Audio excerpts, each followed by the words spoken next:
أشهد أن لا إله إلا الله أشهد أن لا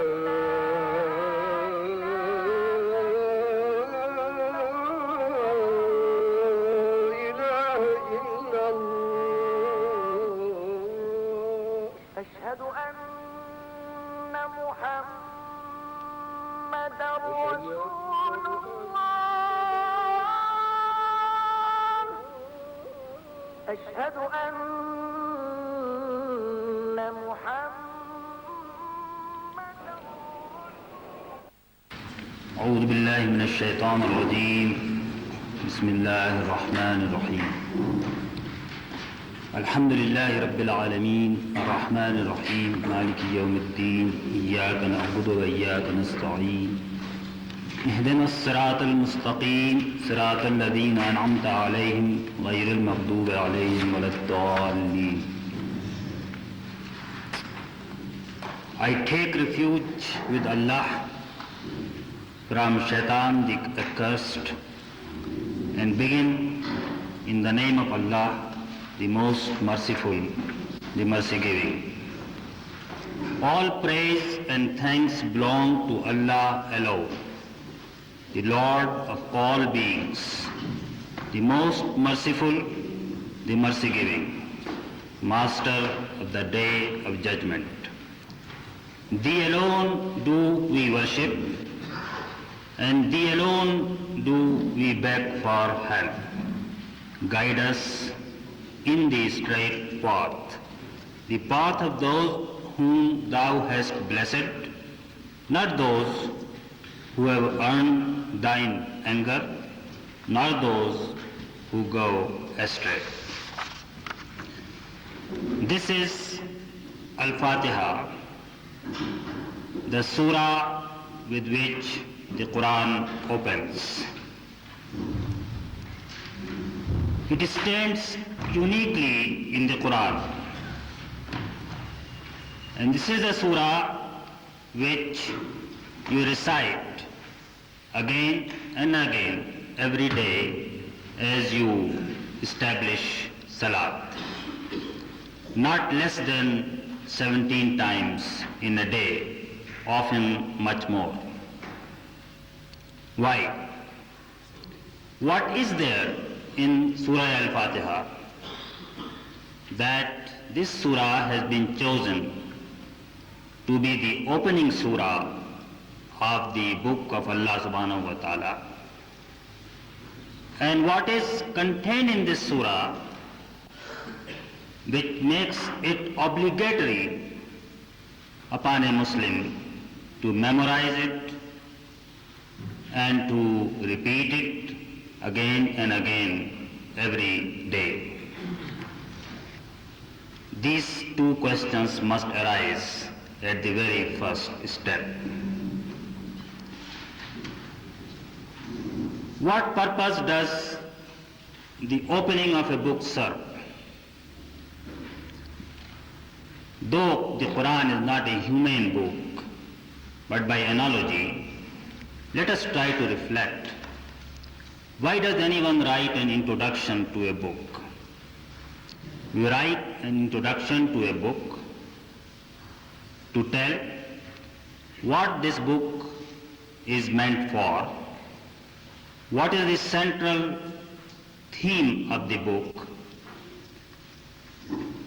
Perhaps also an author would like to give a substance and summary of whatever he would like to say later in the whole book. Again, being cautious that this is not a human book, but by analogy we shall find that Surah Al-Fatiha serves all these purposes and much more. This is the surah which can indeed be called the whole Quran in miniature. As we go along and reflect and try to understand what this surah gives us, we shall find that the whole Quran has been concentrated into these few verses. The basic fundamental teachings are here. The seeds from which the entire fruits of the Quran grow are found in Surah Al-Fatiha. And this also tells us that what is the central theme, purpose of the whole Quran. That is why the Quran opens with this surah. And that is why in every Muslim's hands and his heart, this small version of the Quran is there to be repeated, to be memorized again and again, so that we never lose touch with what the Quran has come to teach us and to guide us to. This much we can find without going to any tafsir. This is common human reasoning and logic that has led us to this conclusion. But now as we go to sources, we find that this same fact has been emphasized by the Prophet ﷺ in many ways. This surah has been called Ummul Kitab. Normally means mother, but in Arabic, is used in many senses. For example, the flag under which the people assemble is called and all the meanings of the Quran assemble under the flag of Al-Fatiha. Is also genitive, from which everything takes birth, and all the contents of the Quran, as we shall see, are a product of what is contained in Al-Fatiha. Another name that we find for Al-Fatiha is Asasul Quran. This is the basis, the foundation of the entire Quran. Another name is Al-Kafiya, something which is enough, sufficient. If one doesn't know anything more than Al-Fatiha, Al-Fatiha should, in a sense, suffice him in knowing his Creator and Lord, and knowing in what relation does he stand with his Creator and Lord. So that is why it is Al-Kafiya. Another name is Al-Shifa. Al-Shifa means the healing. The whole Quran is healing. Al-Shifa'u lima fi sudur. But Al-Fatiha is especially mentioned as Al-Shifa because this is the healing of the diseases and sicknesses that plague man from inside as well as outside. So the Al-Fatiha is the foundation of the Quran, and it concentrates all that Quran contains within its few verses. That is why it is so uniquely placed. If you look at the Quran, one is sometimes deceived to think that the Quran has been arranged mechanically by sizes. That is what most of the Orientalists have said, that the simple minds of Arabia could think of nothing else but arranging the Quran in a mechanical way, putting the longer surahs first and the shorter later. But Al-Fatiha is a short surah, and it has been placed at the beginning. The Quranic arrangement has a huge amount of wisdom behind it, into which I am not going now. But Al-Fatiha itself shows that those who were writing down the Quran were not following their own whims, but they were following dictates from the very being who had given them the Quran, Allah subhanahu wa ta'ala. And because he wanted it to be placed in the beginning, so it stands in the beginning. When this Al-Fatiha was revealed, this is the only surah which is characterized neither as Madinan nor as Makkan. Again a unique feature of the surah.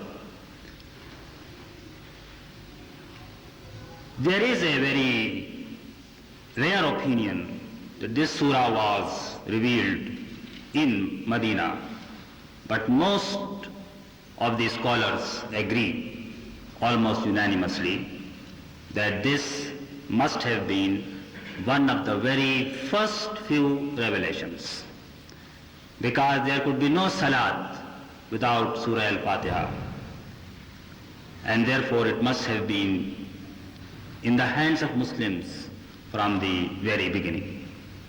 Indeed, one of the tradition goes to the extent of saying that this was the first surah taught to the Prophet ﷺ by Jibreel.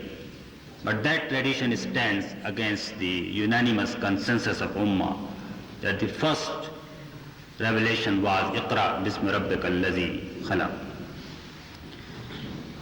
But there is little doubt that this surah, by its very meanings and importance, must have been in the hands of Muslims. Its importance can be realized by another tradition which tells us that Abdullah bin Mas'ud radhiyallahu ta'ala anhu, who had his own Mus'haf, didn't write Al-Fatiha anywhere in his Mus'haf. People asked him, is it not part of the Quran? And why don't you write it in your copy? He said, I do not know where to write it, because this surah contains so much and everything that I am just at a loss where to place it. This was his own personal opinion, but that shows that the Sahaba knew very well how important this surah is. What is the central theme and subject of this surah? This question we must ask, and if we look at the whole surah, we find that the contents of the surah center around one single theme: relationship between man and God, relationship between man and Allah subhanahu wa ta'ala. As we start reading the surah, we find that it tells us how Allah subhanahu wa ta'ala relates to us and how should we relate to Him. And I think that, as I said yesterday, that is the whole substance of the Quran. And we shall find that this theme, how Allah relates to us and how should we relate to Him in our entire life, forms the central theme and subject of this surah. Opinions differ as to whether Bismillah ar-Rahman ar-Rahim is part of this surah or not. According to some, it is part of the surah. According to others, it is not. For me, because my approach to the Quran is not concerned with such peripheral, controversial matters, I do not bother about it. But my own personal opinion is that this is not part of Surah Al-Fatiha, because Bismillah is written at the head of every surah in the Quran. And Bismillah is part of the Quran in one surah itself. But anyway, as I said, this makes no difference to the whole meaning of the Quran. I shall not go into explaining what A'udhu Billah and Bismillah mean, because if you recollect what I said yesterday, you will find that I explained the importance of these two verses being said in the beginning. So let us proceed from the beginning. If you want to divide this surah into some definite parts, then we can divide it into 3 portions. And if you look at the translation that I have given, by arranging the typing in a manner which shows how the divisions do occur. The first part consists of the 3 verses in which we express what we find and feel about Allah. The second part expresses our relationship with Him. And the third part then tells us what we should ask from Him.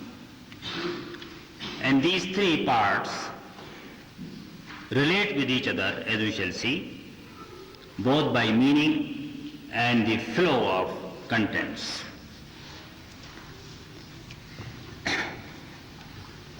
Yes, before we take up the verses and the words individually, let me also point out that this surah has a unique style, the style of supplication, of petition, of beseeching Allah subhanahu wa ta'ala and making a request. Perhaps Islam stands out unique among all religions and faiths, where our creed is not described in language like I believe in this and this and this. But here, like a cry from within heart, our entire creed has been encompassed in the style of a supplication, which points to a very important and significant fact, that what Surah Al-Fatiha is teaching us is not something which is being imposed upon us from outside, but this is something which lies within ourselves. And as we look inside ourselves, and as we look at the world outside ourselves, these are the emotions and conclusions that just come out from the depths of our heart onto our tongue in the form of words. Therefore, the style is not descriptive, logical, but the style is supplicative. Supplicative style has another significance. What we ask for? We ask for something which we consider to be very important and essential for us. Therefore, whatever we have asked for in this surah, at the very first step as we enter the world of the Quran, must be our most dire need. This could have been said in hundreds of words, that you need God's guidance. And that would have been a lifeless style. You are alone and you need this and you need that. No, Ihdina as-sirat al-mustaqim. And by just this style, we say everything, that this is our greatest need, that we should be guided onto and on the straight path. Having said these few preliminary things about Al-Fatiha, as I said, let us proceed to its contents. The very first word is Alhamd. What does Hamd mean? And I am again raising questions to give you an idea of the style of reflection that I have been suggesting yesterday. And in all these sample studies of the Quran, I shall try to follow this style as much as I can without breaking the continuity of my presentation. What does Alhamd means?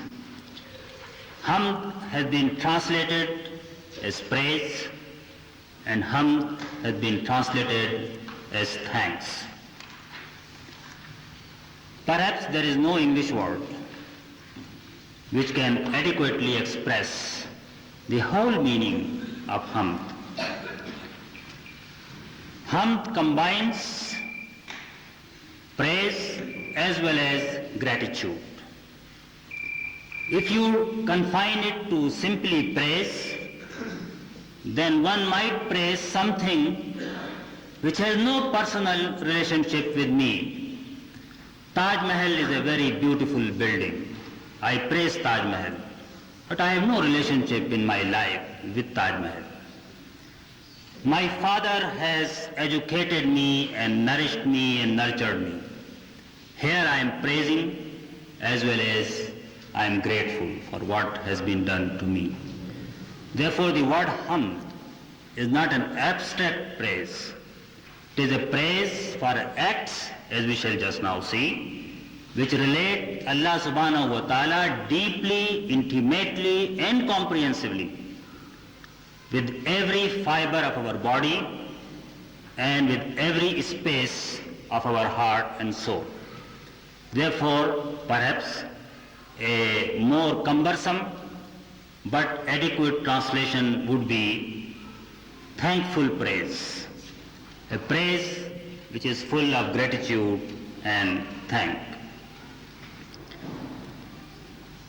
The word al in Arabic is usually considered to be like the definite article the in English language. But Arabs use al not in just one sense of making an object definite. Al is also used to indicate the inclusiveness. It is called by our Mufassirin al-Istighraq, something in which everything can be subsumed. So what it means is that not only praise and gratitude, but every praise and every gratitude is included in this hamd that we are offering to Allah subhanahu wa ta'ala. No praise to anybody, no thanks to anyone else, no gratitude to someone else, rightly belongs to Him. Everything that we see, that we hear, that we feel, for which feelings of gratitude or praise may spring from within ourselves, they belong rightfully to only one being. And that being is, as we shall just now describe, Allah subhanahu wa ta'ala. Alhamdulillah. All praise belong, all thanks belong to Him alone and no one else. Without saying no one else, the very word al in itself has signified the sense of excluding any other thing from this feeling of gratitude and praise. But we shall see later on that this exclusiveness, or what we can call in the Quranic terminology, tawheed, is interwoven into the whole context of Al-Fatiha from beginning to end. Allah, we know, is the proper name for our Creator. Again, our scholars have differed. According to some, Allah is not derived from any other root word. It is a unique word. According to some, it has been derived from ilah, I, alif, lam, he. If second meaning be correct, then the word ilah in Arabic at the root, etymologically, means a feeling of awe and wonder. Someone to whom one will go for help and who can help him beyond the obvious perceptible means. And of course, in these two senses, the meanings are present as we know our Creator. Can we translate Allah with God? This is a point on which contemporary Muslims have expressed different opinions. And what I shall be saying will again be my own personal opinion, and I think that yes, it can be translated. Because Muslims have used whatever term was used for the creator and the sole Lord of this world by any people. Even the word Allah, when the Quran was being revealed, was used by the Makkans as the most supreme God, not as the only God. Still the Quran picked up the same word and gave it its own meaning. As Muslims went out, they encountered other words like Khuda, and they adopted it and made it Islamic. And therefore, if we want to talk to someone who doesn't know the meaning of Allah, but he knows what is God, we can easily tell him that yes, this is God, but this God is not as you conceive him to be, but as Al-Fatiha and the Quran tell us to be. So I find no harm in translating Allah as God as we talk to those whose language of communication is not Arabic but English. But I think Allah has an importance of itself, and we should use it in every language interchangeably with what other words may be used in that language. That's why if you go to the Persian and Urdu books, you will find on the same page Allah and Khuda mentioned again and again, side by side, interchangeably, without anyone noticing that we are using two words for the same being. And I hope that one day when English will become an Islamic language, Allah and God will become part of the Islamic vocabulary, inshallah. Now we come to let me say four attributes of Allah as we know him. Rabbil Alameen, Ar-Rahman Ar-Rahim, Maliki Yawmiddin. The word Rabb in original meaning signifies providence, sustenance, and nourishing.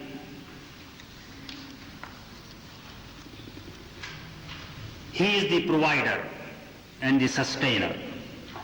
And some of the translators have chosen to translate Rabb as sustainer. For example, Asad will always use the word sustainer. But the more common translation is the Lord. And Lord is the master. And because, as we shall see, the scale of providence and sustenance that is required for this entire universe is of such a size and magnitude that only one who is the sole master can be the sustainer. And in Arabic, the use of the word Rabb as Lord is quite common. Rabbud Dar, master of the house. This is a common use in Arabic language.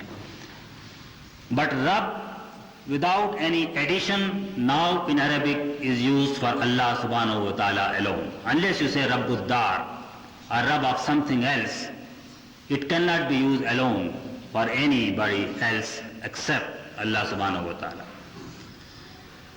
According to Raghib Isfahani, who has written one of the good lexicons on the Quran, Mufarradat, Rabb actually means one who makes something grow and develop from one stage to another ila hadd tamam, unless it achieves its perfection.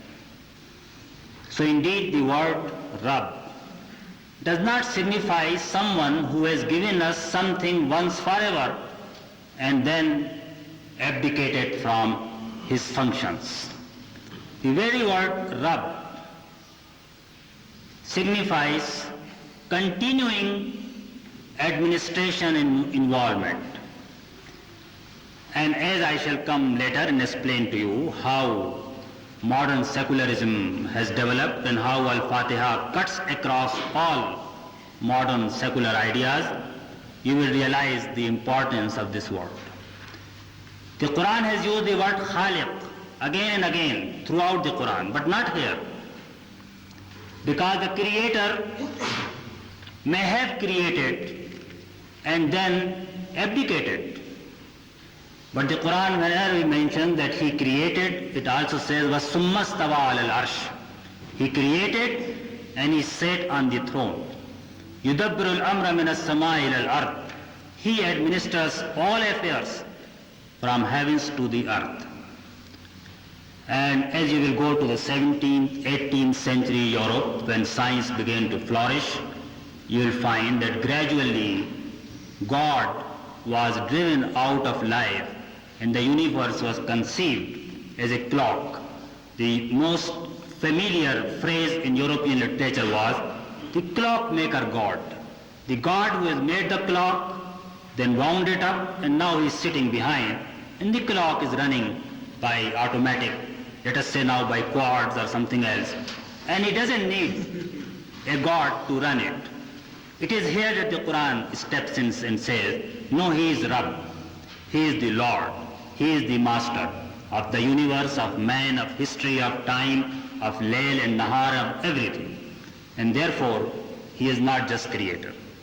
But the idea of creation is implied, because only one who has created can provide the sustenance and the provisions that the whole universe needs.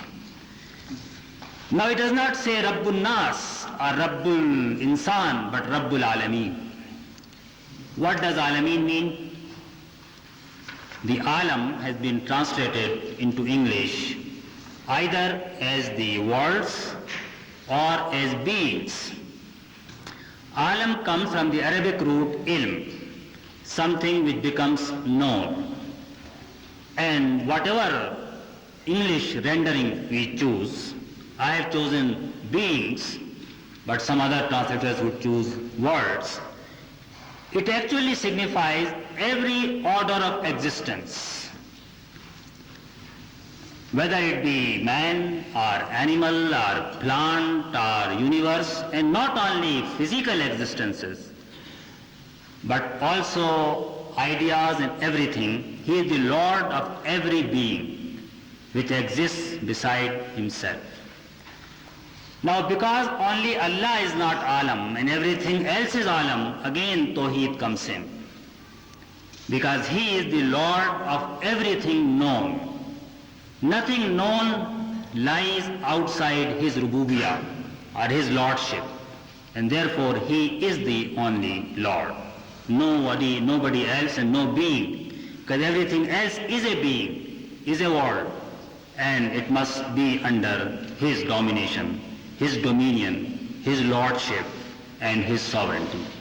So Alhamdulillah Rabbil Alameen, by saying that all praise and thanks belong to the Lord of all beings, this is our first expression of His relationship to us. Then we say Ar-Rahman Ar-Rahim. What do these two words mean? Both come from the same Arabic root, which is Rahm, and which means mercy. Why two words? Linguistically, they have been formed according to two methods which convey two different senses. The Rahman comes from the equivalent word of Falan in Arabic language, which stands for something which is at its highest intensity. Those of you who know Arabic know that the Ghazban means someone who is very angry, Sakran is someone who is drunk, Taban is someone who is tired, and the same words go on expressing an intensity and height of certain thing. And therefore Rahman can perhaps be most adequately translated as most merciful, because his mercy is at its height, infinite height in him.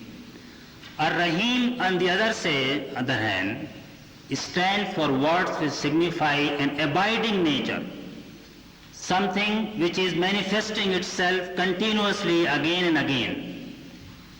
And therefore, perhaps mercy giving is a more appropriate translation. I won't say the only correct translation, but the most appropriate translation. Therefore, he is merciful in his nature and essence, and his essence, as we know, is that of a merciful being, and at the same time, his mercy is manifesting itself in his actions. As he treats this world in his creation, in his provision, in his sustenance.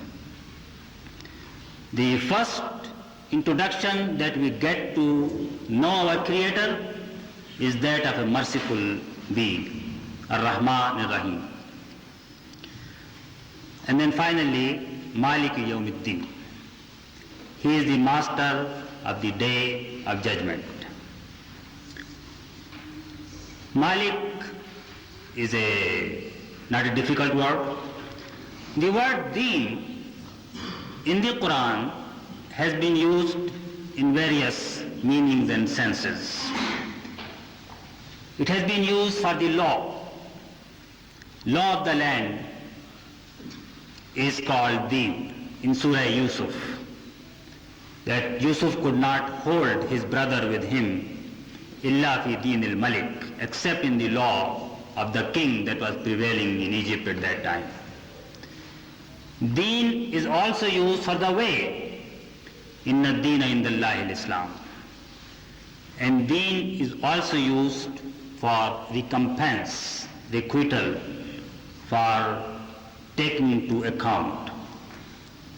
And if you look a little deeper and reflect, you will see that all these meanings are not entirely unrelated. They have got a connection in between them. Because one can be accountable only if there is something to follow, some way to observe, some law to be implemented. Only then you can ask whether you have done this or not.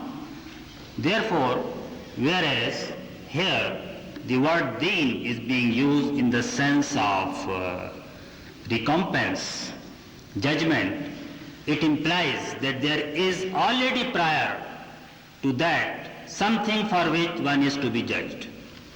And that thing has not been mentioned, because that is the Quranic style, not to elaborate everything. Let your heart and mind be engaged in filling up all these gaps. And by engaging your mind and heart in filling up these gaps, you become engaged in the whole Quran. Therefore, the very idea that somebody is accountable, somebody is to be judged, somebody is to stand, presupposes that he was supposed to follow certain way. And of course, that has been made a little more clear later on. But once we recognize that there is a Lord of the universe, of the entire beings, who is merciful and mercy-giving, then it automatically means that whatever we possess, we do not possess in our own right. We have not created it. Whatever faculties we have, we might manufacture things, we might discover things, our technology might advance to any heights, but it will never create anything. As the Quran says that if you can create anything, create a small fly or a mosquito and show us what powers people have. Creation is something which is unique to Allah. It means that everything that we have has been given by Him. And therefore the basic idea of Islam is that we are accountable to our Master for whatever He has given to us. Now these three attributes which we find here, they are also closely interrelated. I raise two questions here. Why this particular order? From Rububiyya to Rahma to Malik Yawmiddin. And what is the connection in between these three? Let us try to answer these two questions, and we shall get some more insight into what Al-Fatiha has to offer us. The order, if you look deeper, is a very meaningful order. In terms of our knowledge, of our introduction to our Creator, our first perception is that of His Rububiyyah. From the moment we open our eyes, we find ourselves being provided for, cared for, sustained. And therefore, as one proceeds, as his knowledge grows, therefore, in order of knowledge, our first knowledge is that of His Rububiyyah. And then one who is caring for me so perfectly must also be merciful. And therefore my second introduction to him is that of mercy. And one who is merciful should also be just. And therefore justice comes in. You will find all these three ideas related in the Quran itself in much more detail. As I told you, this is just the seeds of what the Quran is going to develop throughout the Quran. لَيَجْمَعَنَّكُمْ إِلَى يَوْمِ الْقِيَامَةِ. He will certainly gather you on the day of resurrection. And the Quran says, كَتَبَ عَلَى نَفْسِهِ الرَّحْمَةِ. Because he has written down upon himself to be merciful. So for us, the day of judgment is not a day of vengeance, a horror, day of horror, but a day when his mercy will show. Indeed, some of the Mufassirin have gone to say that our Rahman fi dunya wa Rahim fil akhirah. And akhirah, the day of judgment, is a manifestation of not his vengeance and retribution, but of his justice. أَفَنَجْعَلُ الْمُسْلِمِينَ كَالْمُجْرِمِينَ. If we were living in a world where those who are good and bad were going to be treated equally, then this would not have been mercy. This would have been something unjust. And mercy and injustice cannot go hand in hand.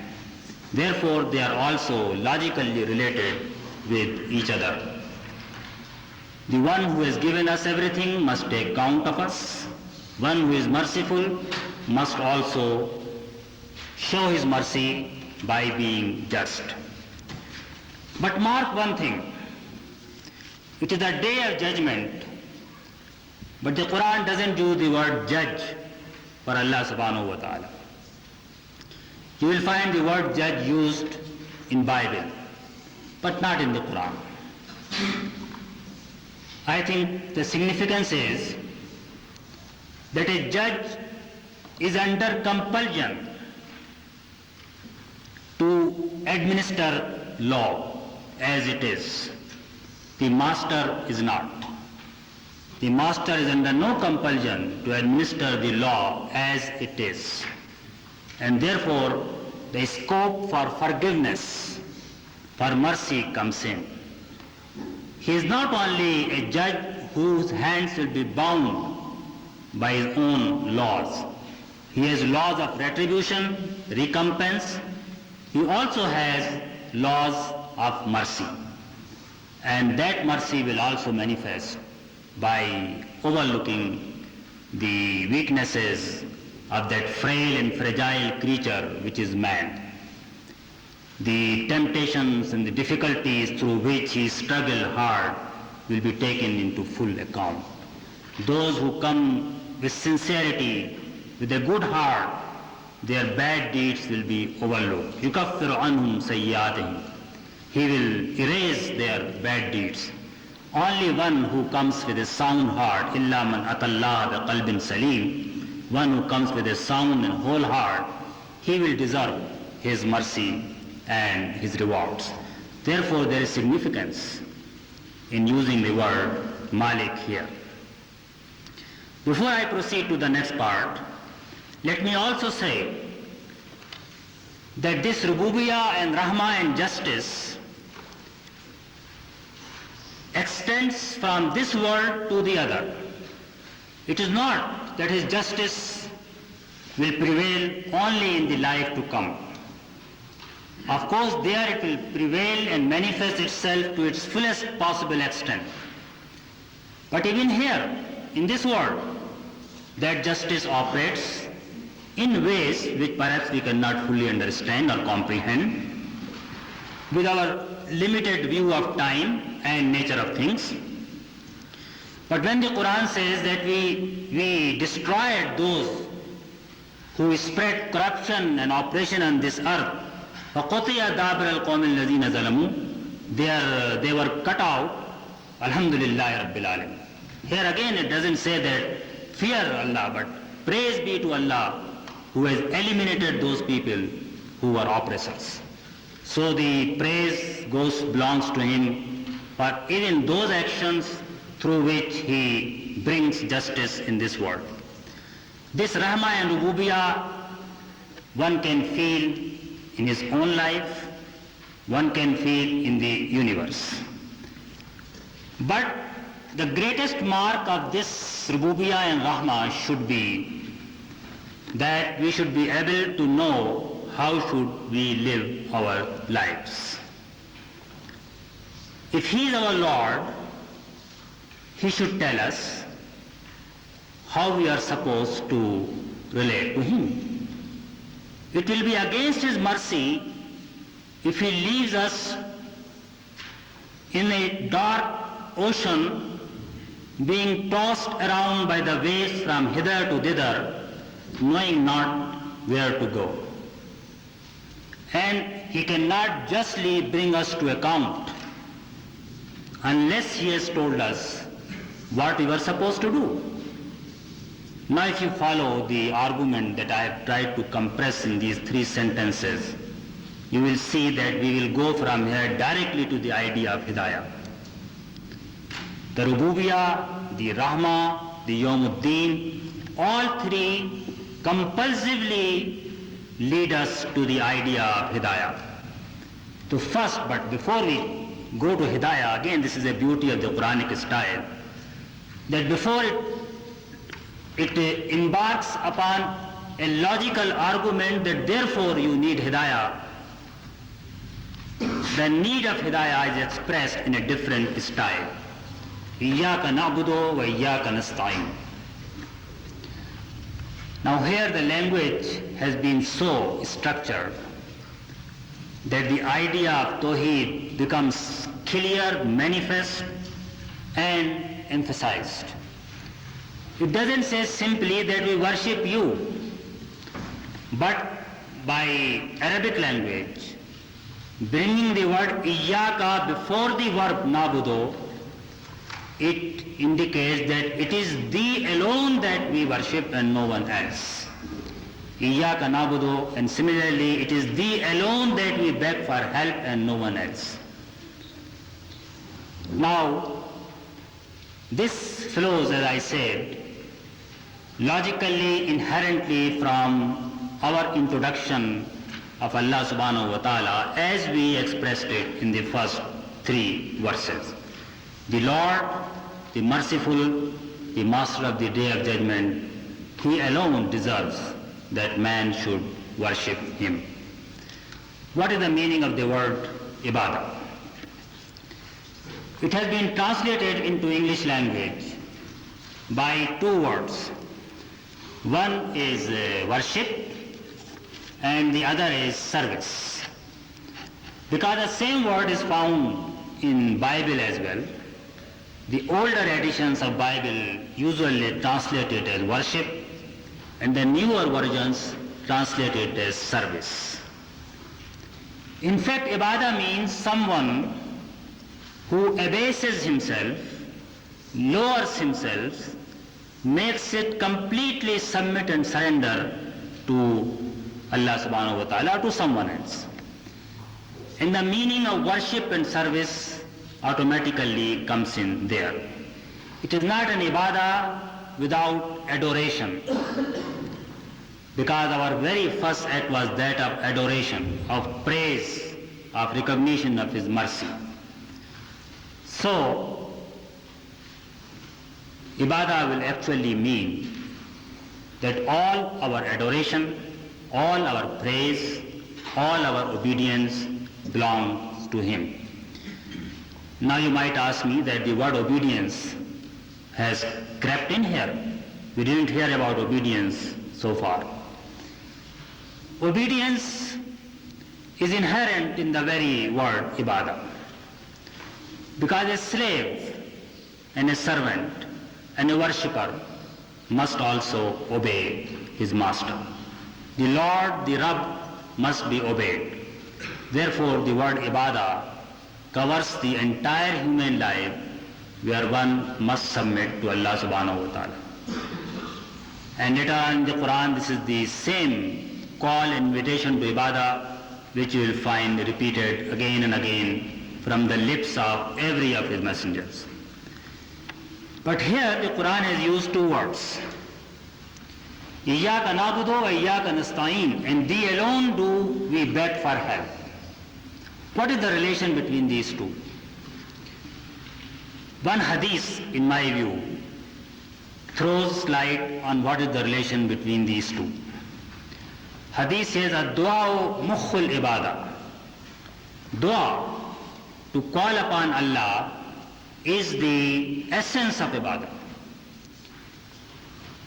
And you will find in the Quran that the word yabudun, those who worship and serve Allah, and the word yad'un, those who call upon Allah, are used interchangeably. In what sense is dua or ista'ana the essence of ibadah? Ibadah can assume an outward form. I can perform salat, I can obey Allah subhanahu wa ta'ala in all outward manifestation. But the real spirit of ibadah is my utter dependence upon Him. Unless inside I feel that I am totally in His hands, I am utterly dependent upon Him and on no one else. None can harm me, none can provide me with any benefit except Him. The ibadah is not complete. And again, you will find this elaborated in much greater detail within the Quran. That ibadah is not simply obedience. One can come and formally bow his head and become an obedient servant. What it requires is inside yourself a deep and intimate relationship with your Creator and Lord, on whom you must totally depend. And why not? Because He, as I know Him, has created me, has nourished me, has sustained me, has been merciful to me. So whom else should I go to for seeking any help? One hadith says that everything that a man needs, he must ask his Lord for. Even if you need the lace of a shoe, you must ask Allah subhanahu wa ta'ala for it. But we have many needs in this world, and hundreds of important needs, thousands of them are being fulfilled without our asking them for. The food grows and we eat it, the water falls and we drink it, we see with eyes which we have not created, and we work with hands which we have not created ourselves. But here we must realize that apart from this all that is happening to us, we need mostly to know how should we live this life, what is the meaning behind this life. And that is what comes in the next verse, again in the form of supplication, ihdinas siratal mustaqim.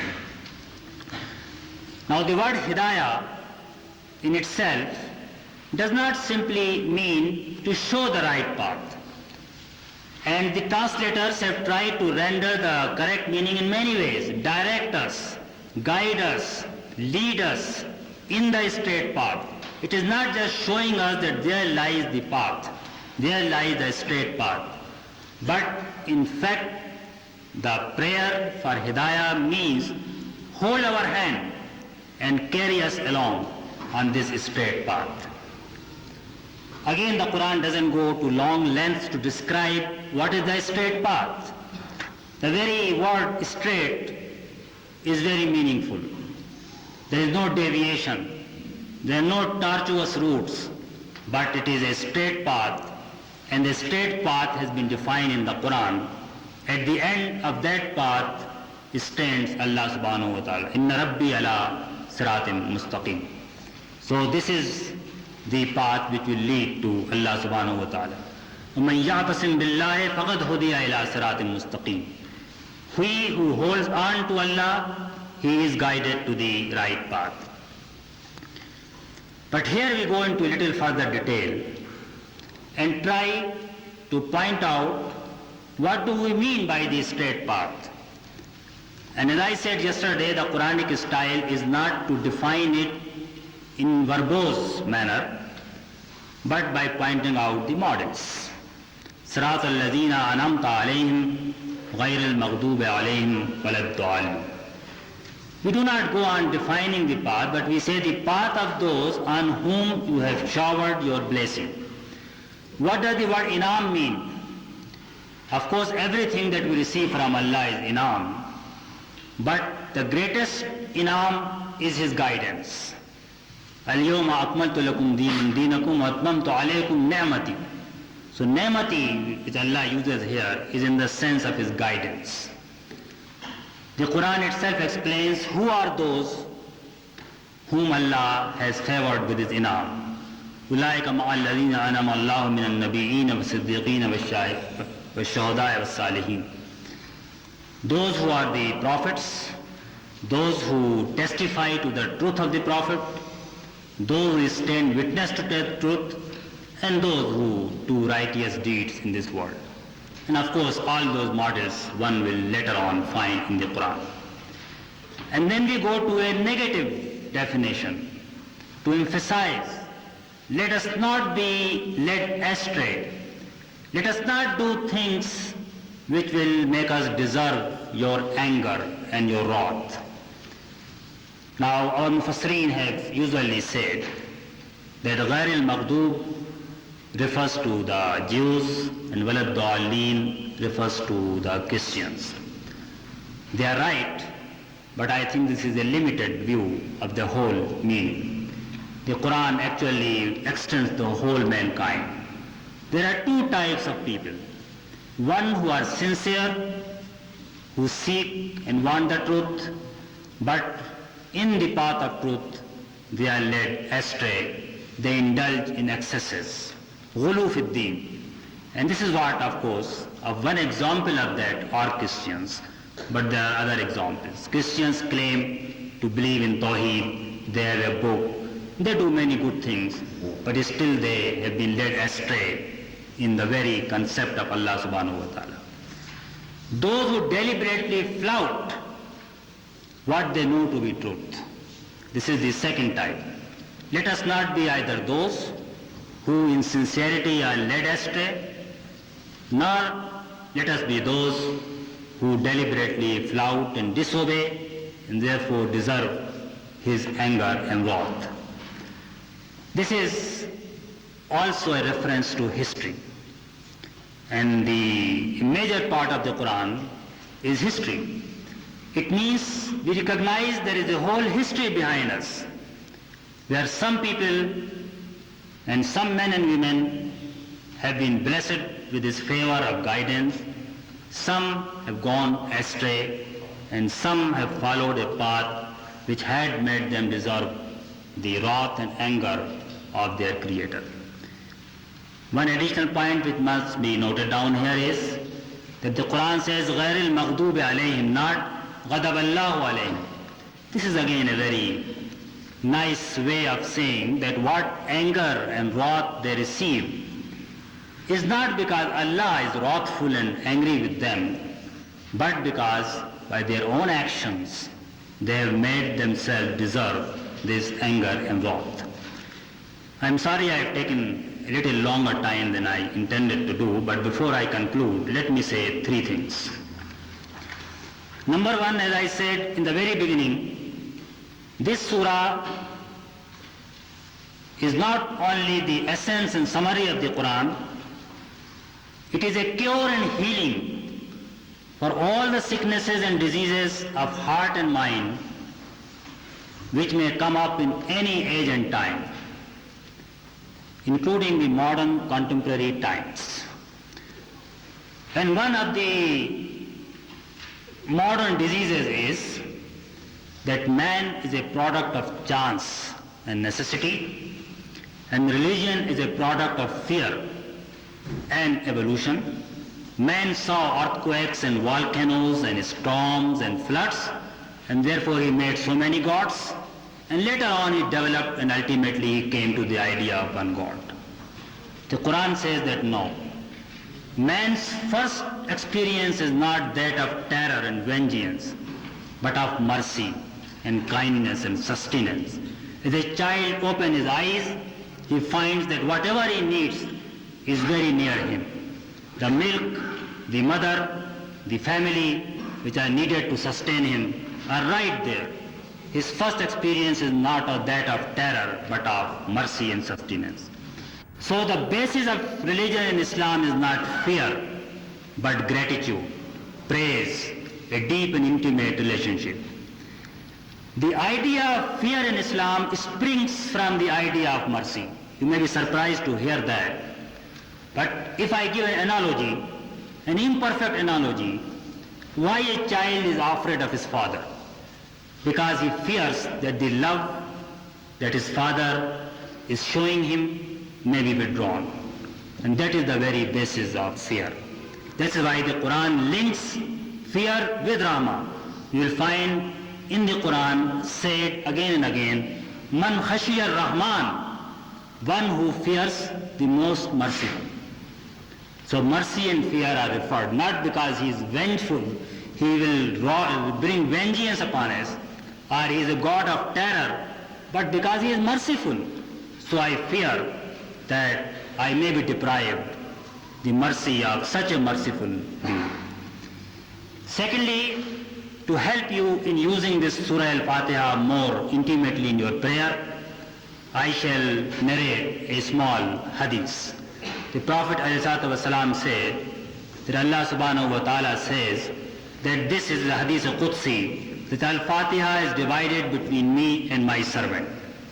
When my servant says Alhamdulillah Rabbil Alameen, I acknowledge and I reply and I respond and I say my servant has praised me.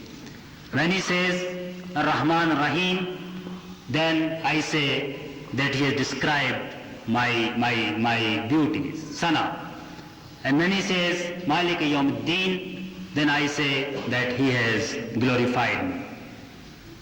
And when he says Iyyaka na'budu wa Iyyaka nasta'in, then I say this is between me and him. This has become now the pledge, the bargain and the compact.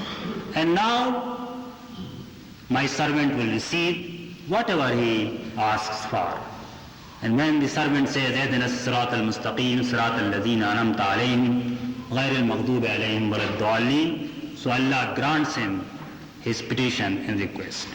If you keep this hadith in your mind, every time you pray, then you will be involved in a deep conversation whenever you read Surah Al-Fatiha with Allah subhanahu wa ta'ala. And thirdly, again another hadith which describes the Sirat al-Mustaqim. And it describes the Sirat al-Mustaqim in the most beautiful way. It is a very beautiful parable through which the Prophet ﷺ has described the Sirat al-Mustaqim and what awaits on it. Once he said that there is a road, a straight road. On both sides of the road there are two walls. In those walls there are quite a few doors. At the head of the road there is a herald who tells anyone who begins to walk on that road that be careful and follow this path from beginning to end. But as he comes on the road, he tries to lift the curtain and go out from this door or that door. Again, there is a herald who warns him that don't break these limits, these hududullah, don't go outside them. And one who listens to them, he reaches the end of the road. One who does not, he is lost on the way. Then he said, the herald, the straight path is Sirat al-Mustaqim. The herald at the beginning of the road is the Quran, which opens the whole road for him. These walls and the doors are the Maharimullah, what Allah has made prohibited, which you must never cross.